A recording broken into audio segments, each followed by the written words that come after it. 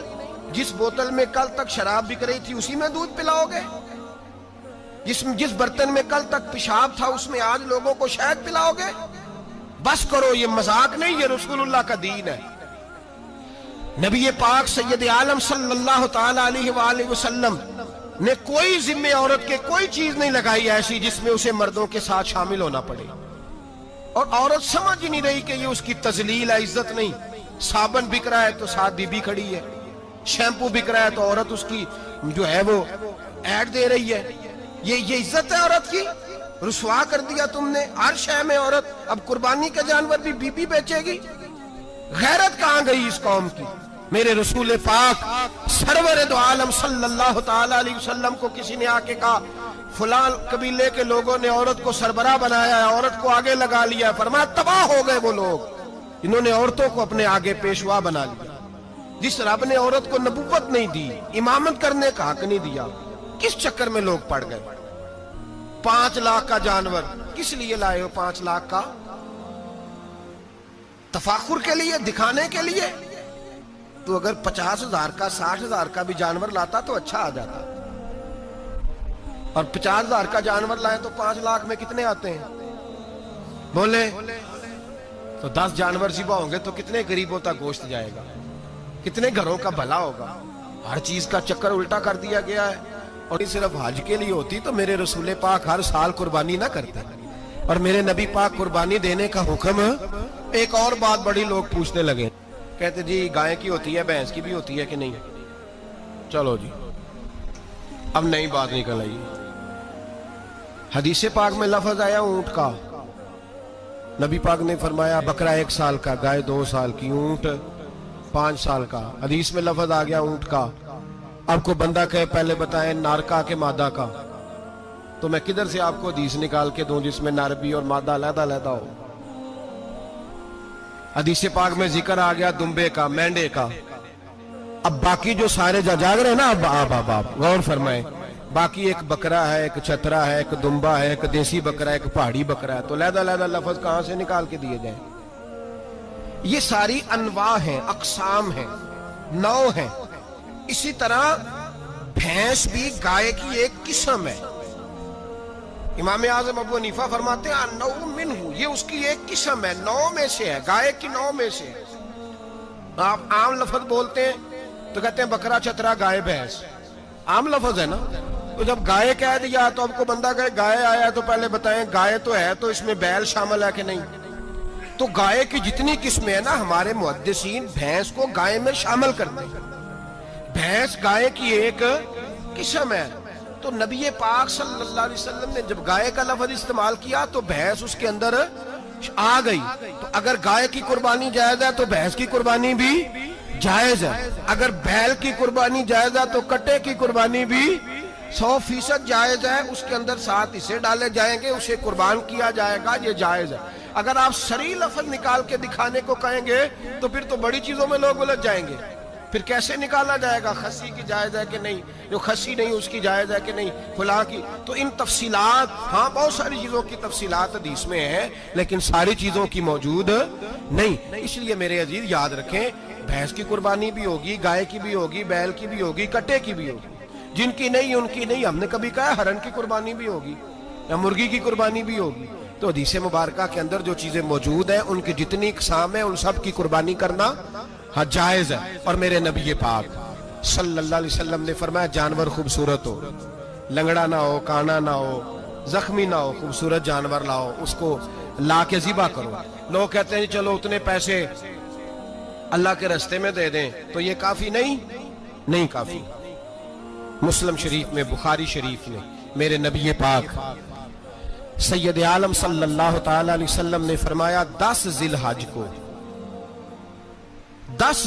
کو اللہ کی نظر میں ابن آدم کا سب سے پسندیدہ عمل. لیکن نا 10 ذی الحج کو، کل 10 ذی الحج ہے تو بڑے کام ہوں گے. فجر کی نماز بھی ہوگی، تکبیرات تشریق بھی پڑھی جائیں گی. آج فجر سے شروع ہو گئی نا، 9 کی فجر سے لے کر 13 کی عصر تک تکبیرات تشریق پڑھی جائیں گی. اللہ اکبر، اللہ اکبر، لا الہ الا اللہ واللہ اکبر، اللہ اکبر وللہ الحمد، اللہ اکبر، اللہ اکبر، لا الہ الا اللہ واللہ اکبر، اللہ اکبر وللہ الحمد، اللہ اکبر، اللہ اکبر، لا الہ الا اللہ واللہ اکبر، اللہ اکبر وللہ الحمد. کوشش کریں جب بھی پڑھیں 3 بار پڑھیں. تکبیرات تشریق بھی پڑھی جائیں گی، فجر کی نماز بھی کل ہوگی، عید کی نماز بھی ہوگی، لوگ اور بھی کوئی ذکر اذکار کریں گے.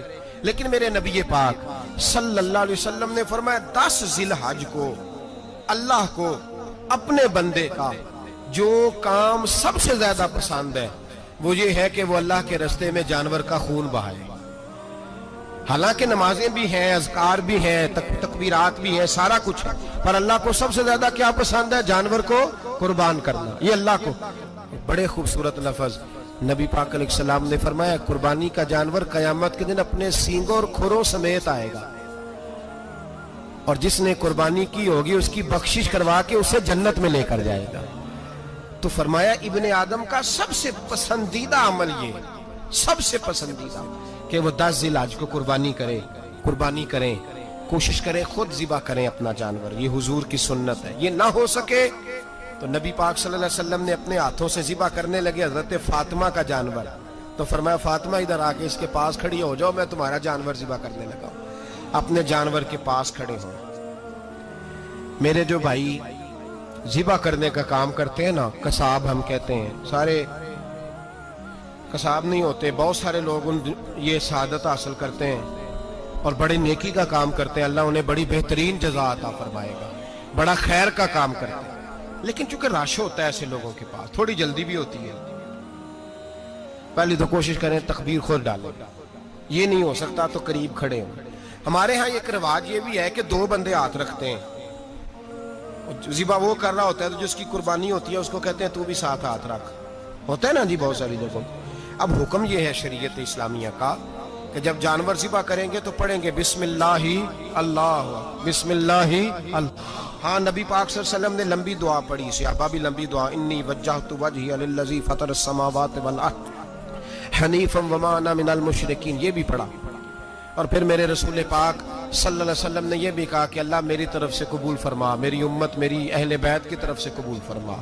صحابہ جب جانور ذبح کرنے لگتے پہلے یہ دعا پڑھتے، پھر کہتے اللہم تقبل منا کما تقبلتا خلیل کا ابراہیم علیہ السلام وتقبلتا حبیب کا محمد صلی اللہ علیہ وسلم، اے اللہ ہم سے بھی قبول فرما جیسے تو نے حضرت ابراہیم سے قبول فرمائی اور جیسے اپنے حبیب حضرت محمد صلی اللہ علیہ وسلم سے قبول۔ یہ ساری دعا پڑھیں، اور جب جانور ذبح کرنے لگے تو پھر پڑھیں بسم اللہ اللہ، بسم اللہ اللہ۔ اچھا دو آدمیوں نے ہاتھ رکھا ہوا ہے، دو آدمیوں، اب اگر ایک نے بھی نہ پڑھی بسم اللہ اللہ اکبر تو جانور حلال نہیں ہوگا، دونوں کو پڑھنا پڑے گا۔ یہ مسئلہ یاد رکھیں۔ ایک اور بات بھی بتانی ہے آپ کو، وہ بھی آپ نے یاد رکھنی ہے۔ قربانی کے بڑے جانور میں کتنے حصے ہوتے ہیں؟ 7۔ اب 7 حصوں میں 7 کی نیت قربانی کی ہونی چاہیے، 7 کی۔ 6 حصے ڈال گئے، جو چلے تھوڑے سے زیادہ امیر لوگ نہیں تھے، نارمل تھے، انہوں نے 6 حصے ڈال لیے۔ 7واں امیر آدمی تھا، اس کو جا کے کہا یار ایک حصہ نہیں مل رہا تو چل تو نے تو 2-3 بکرے لیے ہوئے ہیں تو بھی شامل ہو جا۔ اس نے پہلے تو کہا نہیں یار میں نے اب لے لیا، پھر جب اصرار کیا تو کہا چلو ٹھیک ہے بڑے گوشت کا قیمہ کرا لیں گے۔ تو اس طرح کرو، ڈال لو میرا بھی حصہ۔ اب 6 کی نیت قربانی کی، 7ویں کی گوشت کی، کسی کی بھی قربانی نہیں ہوگی، گئے سارے۔ اب اس کے لیے شرط کیا ہے کہ اس کو بھی آپ، اصل میں ہمیں مسائل نہیں آتے، نہ ہم سیکھتے ہیں نہ پتہ کرتے ہیں، پھر خرابی ہوتی ہے۔ اب اس سے کہیں کہ یار قربانی سے پہلے اپنی نیت کا اعادہ کر، اپنی نیت کا اعادہ کر، بتا کہ تیری نیت کیا ہے، اگر غلط ہے تو صحیح کر لے، تاکہ سب کی قربانی تو بتا۔ یہ جو تو رکھ رہا ہے قربانی تو کس کی قربانی کر رہا ہے؟ دادا جی کے نام کی، ابا جی کے نام کی، اپنے پیر کے نام کی، استاد کے نام کی، یا رسول پاک صلی اللہ علیہ وسلم کے نام، نبی پاک کے نام کی؟ اس سے پوچھیں، اور جو وہ نیت بتائے اس نیت کی دعا ہوگی، اس کی طرف سے کہا جائے گا اے اللہ اس کی طرف سے اسے قبول۔ میری بات کی سمجھ آ رہی ہے میرے عزیزوں کو؟ اور اس ارادے کے ساتھ قربانی، اگر ایک کی بھی نیت خراب ہو گئی تو مسئلہ بگڑ گیا۔ اس لیے ان مسائل کو، اور نبی پاک کے نام کی جو قربانی ہوگی، سبحان اللہ۔ میں کرامات کا زیادہ قائل نہیں، ہم کرامات کے نہیں کیفیات کے قائل ہیں، کیفیات کے، اور دین ویسے بھی لفظوں کا نام نہیں کیفیت کا نام ہے۔ میرے حصہ فرمایا کرتے تھے ہم کرامت سے زیادہ کیفیت کے قائل ہیں۔ اگر مرید ساری زندگی کرامتیں سناتا رہے اور کبھی اسے مدینے جانے کا شوق ہی پیدا نہ ہو، کبھی نبی پاک کے نام پہ آنسو نہ آئے، تو پھر کرامت کا فائدہ نہیں، کیفیت تو ملی نہیں اسے۔ ہم کیفیت، اسی طرح ہم نظرانے کے نہیں نظر آنے کے قائل ہیں۔ تو بھائی یہ یاد رکھ لیں، کیفیت کا نام دین ہے، نبی پاک کے نام کی قربانی۔ میں قائل تو نہیں کرامت کا، لیکن ایک بات میں نے اپنے ایک استادوں سے، ایک بزرگوں سے سنی ہے، میرا دل کرتا ہے وہ سنا دوں آپ کو۔ اور بزرگوں کا قول ہے اصل رنگ جو میں عرض کر رہا ہوں اسی رنگ میں اس کو رکھیے گا، اور جس حد تک میں بات کر رہا ہوں اسی حد تک رکھیے گا۔ اب ہر آدمی کے پاس موبائل ہوتا ہے، فوراً بات ریکارڈ ہوتی ہے، فوراً میڈیا پہ جاتی ہے، فوراً لوگ کمنٹس کرتے ہیں۔ تو بھائی جس حد تک سناؤں اسی حد تک رکھیے گا۔ میرے ایک بزرگ فرمایا کرتے ہیں کہ نبی پاک کے نام کا جانور ذبح کرو، اور وہ گوشت اس آدمی کو کھلاؤ جس کا حافظہ کمزور ہے، اللہ اسے وسیع حافظہ عطا فرمائے گا۔ اور فرمایا کرتے کہ میرا تجربہ ہے، نبی پاک کے نام کا جانور ذبح کرو، اور جس آدمی سے کوئی گناہ نہیں نہ چھوٹتا، کسی گناہوں میں الجھ گیا ہے، اسے وہ والا گوشت کھلاؤ، اللہ اس کے دل میں نور پیدا فرمائے گا اور گناہ سے نفرت ہو جائے گی اسے، جو نبی پاک کے نام کا جانور ہو۔ تو ہم جو سیکھنے والے لوگ ہوتے ہیں، ہمارا دل کرتا ہے کہ چلو تھوڑا سا اپنی طرف سے بھی پوچھ لیں۔ تو میں نے کہا حضور اگر بیمار کو کھلا دیں تو فرمانے لگے کھلا دو، اللہ صحت دینے والا ہے، پر بیمار کے لیے دوائیاں بڑی ایجاد ہو گئی ہے، گناہگار کی دوائیاں نہیں ملتی، بیماروں کی دوائیاں بڑی ہیں،